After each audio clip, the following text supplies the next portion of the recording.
మీ అందరికీ ప్రత్యేకమైన వందనాలు. నేను నమ్ముతున్నాను మీరు అందరూ బాగున్నారని నమ్ముతున్నాను. ప్రతి దినము మీరు దేవునికి దగ్గరగా నివసిస్తున్నారని నేను నమ్ముతూ ఉన్నాను.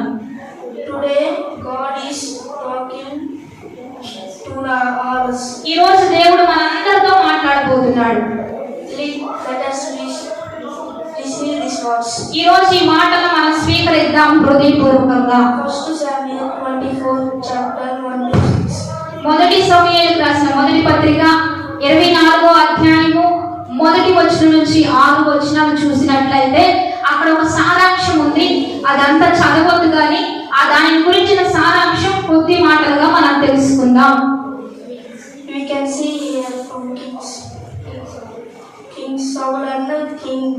ఇక్కడ మనం ఇద్దరు రాజుల గురించి చూస్తూ ఉన్నాం. అక్కడ ఉన్నటువంటి ఇద్దరు రాజులు ఎవరు అంటే రాజైన సౌలు, రాజైన దావీదు. ఈ ఇద్దరిని మనం అక్కడ చూస్తూ ఉన్నాం. దేవుడు విన్నారా? David man said, "Look, David delivers you, your enemies in your hand." దావీదు చూడు, ఇక్కడ దావీదు ఒక గృహలో ఉంటున్నాడు. దేవుడు బిడ్డారా, సౌలు ఒక గృహలో ఉంటున్నాడు. అయితే సౌలు మరి దావీదు ఇద్దరు అభిషేక్తులే, ఇద్దరు దేవుడి చేత అభిషేకించబడిన వాళ్ళే. కానీ బైబిల్లో ఒక మాట ఉంటది, అభిషేకించబడిన వారిని కొట్టొద్దు, వారికి మనం ఏ కీడు తలపెట్టొద్దు. దేవుని చేత అభిషేకించబడిన వారిని మనం నోటితో కూడా ఏది అనకుండా ఉంటే మనకు దీవెన వస్తుంది. అదే దావీదు చేశాడు. ఇక్కడ ఒక గృహలోకి మరి సౌలు తన సైన్యం దావీదు ఉన్న గృహలోనికి వచ్చేస్తారు.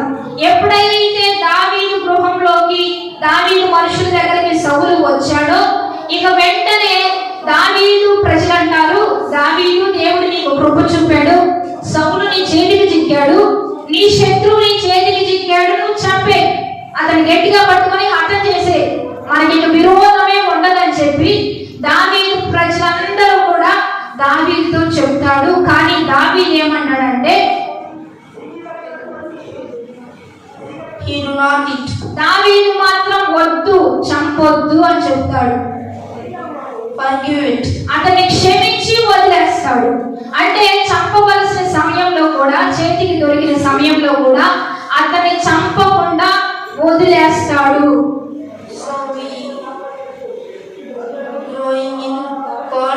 కాబట్టి మనం కూడా దేవునిలో ఎదుగుతూ ఉన్నప్పుడు చాలా మంది కూడా మనం ఎదుగుతూ ఉన్నా, మనం ఆశీర్వదించబడుతూ ఉన్నా, మనం ఒక సొసైటీ పరంగా ఒక గొప్ప స్థానంలో ఉన్నా, మనల్ని కూడా ద్వేషించే వాళ్ళు ఉంటారు, దూషించే వాళ్ళు ఉంటారు, హాని చేసే వాళ్ళు ఉంటారు. కానీ మనం ఏం చేయాలంటే దావీదు చేసిన పని మనం చేయాలి. అంటే సౌలు లాగా పగ తీర్చుకోవద్దు, కానీ దావీదు లాగా క్షమించి వదిలేస్తే దావీదు పట్ల చూపిన కృప మన పట్ల కూడా దేవుడు చూపుతాడు. Many people hated me. Many people hate me. చాలా మంది సేవా పరిచర్యలో మమ్మల్ని చాలా మంది దూషించారు, చాలా మంది మమ్మల్ని వ్యతిరేకించారు, మా మినిస్ట్రీని దూషించారు, మా సేవని. అలాగే జాన్పా చెప్తున్న విధానం, మేము సేవలో ఉంటున్నప్పుడు మా పేరెంట్స్ ని, మా తల్లిదండ్రుల్ని, మమ్మల్ని ఎన్నో మాటలు అన్నారు, ఎంతో దూషించారు, మా సేవకు కూడా ఎంతో హాని చేయాలని చూశారు.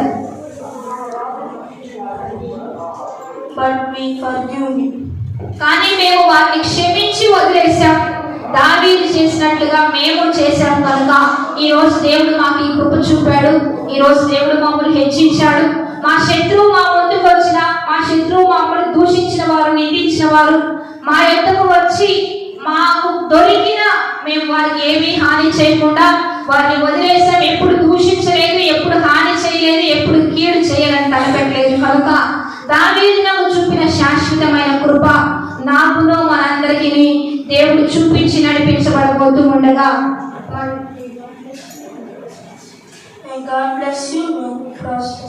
దేవుడు మనందరిని దీవించి వర్ధిల్ల చేయును గాక. కాబట్టి మనందరం గట్టిగా చప్పట్లు కొడుతూ మరి ఒక పల్లవి పాడు.